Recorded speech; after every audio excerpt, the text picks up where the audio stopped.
आणि अचानक असं काहीतरी घडेल हे कल्पनाही नव्हती. 2004 साली वडील गेले, मात्र घरामध्ये काहीच सोडून गेलेले नव्हते. राहतं घर आणि मला वाटतं त्यावेळेस काहीतरी 57,000 रुपये विम्याची रक्कम इतकीच काही ती हातामध्ये होती. माझी लहान बहीण आणि धाकटा भाऊ दोघांचं शिक्षण सुरू होतं आणि मी अप्रेंटिस करत असल्यामुळे बेताचाच पगार होता. घर चालवणं मुश्किल, त्या उपर हे शिक्षण करणं हे फार कठीण होतं. पण भावंडांनी त्यावेळेस साथ दिली. मीही व्यवसायामध्ये पूर्ण बदललो, कारण जे माझं शिक्षण मी घेतलं आणि आज जो मी व्यवसाय करतो ह्या दोन्ही गोष्टी भिन्न आहेत. तर त्या अनावधानाने आणि परिस्थितीजन्य असल्यामुळे ते मला बदलाव्या लागल्या. पण काही काळ गेल्यानंतर त्या उभ्या राहिलो. पण खरंच म्हणजे असं म्हणजे कळकळीने सांगतो की कुणावरती अशी वेळ येऊ नये की मृत्यू हा अटळ हे जरी नक्की असलं तरी आपण त्या मृत्यूच्या पूर्वी काही ना काहीतरी तरतूद आपल्या कुटुंबासाठी केली पाहिजे, हे नक्कीच मी तुम्हाला इथं सांगू शकतो. बाकी जास्त आणखी काही सांगू नाही शकणार. या सगळ्या परिस्थितीतून तुम्ही सावरलात आणि तुमच्या व्यवसायाला सुरुवात केली की साधारणतः मधला काळ एक 5-7 वर्षाचा होता. पण हा व्यवसाय सुरू करताना तुमच्याकडे काही आर्थिक भांडवल वगैरे होतं का? ते तुम्ही कसं उभं केलं? मी त्यावेळेस तुम्हाला जसं म्हटलं तसं एका कंपनीमध्ये अप्रेंटिस म्हणून कामाला होतो. वडील गेल्यानंतर लागलीच नोकरी सोडणंही शक्य नव्हतं. तर त्याबरोबर रिअल इस्टेट एजन्सी मी सुरू केली होती आणि हा भाग तेव्हा खूप चांगला विकसित होत होता. अनेक इतर भागातली लोक इथं घरं घेण्यासाठी म्हणून इच्छुक होते आणि त्यावेळेस अगदीच खूप चांगला रिअल इस्टेटचा व्यवसाय इथं चालू होता. त्याच्यातून भांडवल उभं करून सुरुवातीला एक नवीन इमारत आम्ही करायचं ठरवलं. 3-4 मित्र आम्ही एकत्र आलो, त्यातून एक इमारत उभी केली आणि त्याच्यानंतर हळूहळू आज संपूर्ण नरेधायरी परिसरामध्ये जवळपास 11 इमारती माझ्या उभ्या आहेत आणि इतर व्यवसाय, हॉटेल व्यवसाय या सगळ्या गोष्टी आज सुरू आहेत. नंतरच्या काळात म्हणजे लगेच तुम्ही 2-3 वर्षामध्ये ते तुमच्या व्यवसायात सेटल झालात.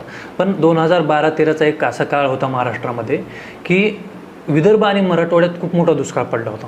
त्या काळामध्ये अक्षरशः शेतकऱ्यांच्यावर अत्यंत बिकट परिस्थिती होती आणि तुम्ही तर पुण्यात होतात, नेमकं व्यवसाय सुरू झाला तर तुम्ही तुमच्या व्यवसायात सेटल होत होतात. पण तरीही तुम्ही सांगितलं की तुम्ही पुणे सोडून तुम्ही विदर्भ आणि मराठवाड्यात गेला. ह्या मागची भावना काय होती की तुम्ही विदर्भ मराठवाड्यात का? नाही, ॲक्च्युली 2012-13चा तो काळ तुम्ही जर पाहिलात तर महाराष्ट्र सरकारसुद्धा सगळ्या पूर्ण महाराष्ट्राला आवाहन करत होतं की ज्यांना जितकं शक्य असेल तितकी मदत तुम्ही गरीब शेतकऱ्यांना द्या, कारण तिथं आत्महत्येचंही त्यावेळेस प्रमाण खूप वाढत चाललं होतं. हातबल झाला होता शेतकरी पूर्ण आणि पूर्ण कंबरडं मोडल्यासारखी परिस्थिती कुटुंबाची होती. अगदी मित्र आम्ही सर्व एकत्र आलो. काही धान्य कोणी केलं, कोणी आर्थिक स्वरूपाची मदत अशा स्वरूपाने, अगदी आवडीने काहींनी स्वतःच्या शेतातला तांदूळ असेल किंवा भुईमुग असेल असं स्वतः बरोबर घेऊन की त्या मुखात तो घास जाईल या दृष्टीने ते सगळं एकत्र घेतलं आणि आम्ही तिथं पोचलो. आणि खरी गोष्ट सांगायचं झालं तर त्यावेळेस तिथे गेल्यानंतर जे दुःख आम्ही पाहिलं आणि जो त्रागा तिथल्या लोकांचा पाहिला तो पाहून मग खरंच मन हेलावलं. एक उदाहरणादाखल तुम्हाला सांगतो की एका कुटुंबामध्ये आम्ही जायच्या आदल्याच दिवशी एक आत्महत्या घडली होती. अगदी 22-23 वर्षाची ती महिला होती, विधवा, आणि तिची सासू आणि सासरा असे समोर होते. आम्ही त्यावेळेस काही आर्थिक मदत त्यांना 11,000 रुपयाची करत होतो. तर ती रक्कम ऐकल्यानंतर ती जी आजी होती ती अक्षरशः गळ्यात पडून माझ्या ढसाढसा रडायला लागली. तर मला समजेना नेमकं घडलं काय. नक्कीच दुःख होतं घरात. त्या पद्धतीने मी सांत्वन करायचा प्रयत्न करत होतो, परंतु ते एक वाक्य जे बोलले ते मनाला चटक लावून गेले की बाळा, एक दिवस तू अगोदर आला असता तर कदाचित माझा मुलगा माझ्या आज घरात असता. 10,000 रुपये सावकारी कर्ज घेतलं होतं आणि ते कर्ज फेडता आलं नाही म्हणून माझ्या मुलाने आत्महत्या केली आणि आज तू 11,000 रुपये व्याजासहित घेऊन आलायस. म्हणजे परमेश्वर सुद्धा काय खेळ करतो. ते वाक्य ऐकून अगदी मन हेलावून गेलं होतं.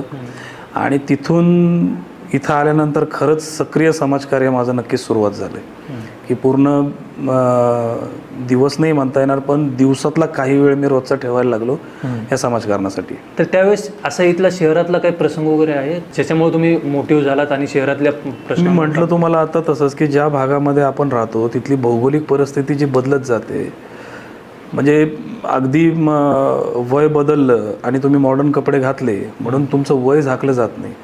तोच प्रकार घडला की आपल्या भागामध्ये अगदी सगळ्या गोष्टी घडत होत्या, दिसत होत्या. इमारती वाढत चालल्या होत्या, नवीन नवीन कॉलेजेस येत होती, हॉस्पिटल व्हायला लागले होते.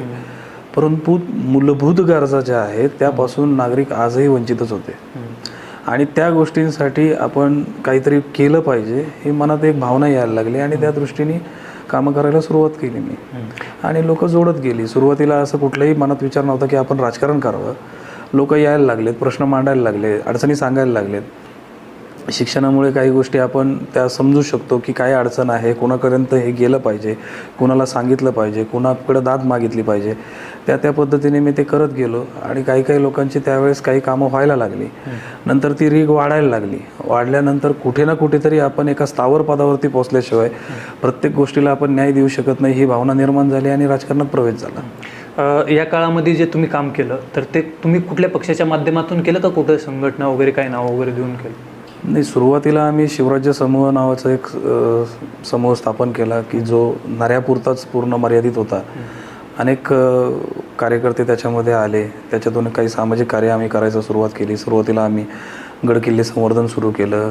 केरकचरा साफसफाई गडकिल्ल्यांवरची आम्ही करायला सुरुवात केली. त्यातून नंतर मग गोरगरीब लोकांसाठी हॉस्पिटल असतील किंवा इतर गोष्टी असतील यांची मदत पोचवायला सुरुवात केली. नंतर भागातले प्रश्न असतील किंवा ज्या अडचणी असतील ह्या समजून घ्यायला सुरुवात केली. त्यानुसार त्याची सोडवणूक कशी करता येईल याच्यासाठी प्रयत्न सुरू केला आणि हळूहळू म्हणजे ते पेरलेलं बी त्याचा वटवृक्ष आता हळूहळू होत चाललाय. तुमच्या त्या प्रतिष्ठानमध्ये त्यावेळेस तुमच्या भागातली काय तरुण मंडळी वगैरे तुम्ही एकत्रित केली असाल तर त्यावेळेस एकंदरीत कसा रिस्पॉन्स असायचा किंवा लोक तुम्हाला कशी जोडली जायची? अगदी म्हणजे आजही मी तुम्हाला सांगू शकतो की हे जवळपास 15वं वर्ष आहे. अविरत आपण 14-15 वर्ष शिवजयंती 19 फेब्रुवारीला थाटाच साजरी करतो. पंचक्रोशीतनं शिवजयंती कशी साजरी व्हावी हे पाहण्यासाठी लोक नक्की आपल्या इथे भेट देतात आणि खूप मोठ्या संख्येने पारंपरिक पद्धतीने आपण शिवजयंती साजरी करतो.